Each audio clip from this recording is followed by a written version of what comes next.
రాత్రంతా ఆకాశంలో మిలమిలా మెరిసిన నక్షత్రాలు పగలయ్యేసరికి ఇలా నందివర్ధనం పూలయ్యాయేమో అనిపిస్తుంది కదా. ఈ పూలతో ఒక చిన్న క్రాఫ్ట్ చేద్దాం. దానికోసం ఇలా కాడల్ని టిప్ వరకు కట్ చేసేయండి. ఇలా కట్ చేసేటప్పుడు వాటి పెటల్స్ డిస్టర్బ్ కాకుండా చూసుకోండి. మైదా పిండిని ఒక బౌల్ మీద, నేను ఇక్కడ గ్లాస్ బౌల్ని వాడుతున్నాను, మీ దగ్గర ఉన్న ఎలాంటి మెటల్ బౌల్ మీదైనా మీరు అతికించుకోవచ్చు. మైదా పిండి వల్ల అడ్వాంటేజ్ ఏంటంటే చాలా చీప్ అండ్ బెస్ట్ ఆప్షన్ అండి. ఒక స్పూన్ మైదా పిండికి 3-4 స్పూన్లు వాటర్ వేసి స్టవ్ మీద 20-30 సెకండ్లు, మహా అయితే 1 నిమిషం ఉంచారంటే వెంటనే చక్కటి న్యాచురల్ గమ్ తయారవుతుంది. ఇలా మైదా పిండి పేస్ట్ అక్కడక్కడ మీకు కావాల్సినట్టు డిజైన్ చేసుకుంటూ అతికిస్తూ ఈ పూలని బౌల్ మీద అతికిచ్చేసేయండి. చూడండి అసలు బౌల్ ఎంత అందంగా ఉందో. కార్తీక మాసం వచ్చేసింది కదండి.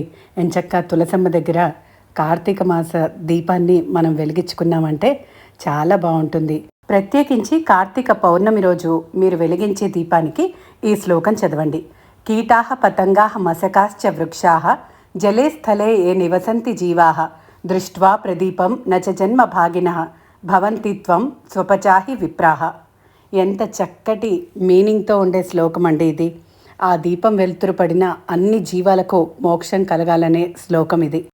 ఈ అలంకరణలు, ఆర్భాటాలు మనం చూసి మురిసిపోవడానికి తప్ప బియ్యపిండి ముద్దతో చేసిన దీపం అందంగానే ఉంటుంది. సో కార్తీక మాసం అంతా చక్కగా దీపాలు వెలిగించుకోండి, ఆనందంగా ఉండండి.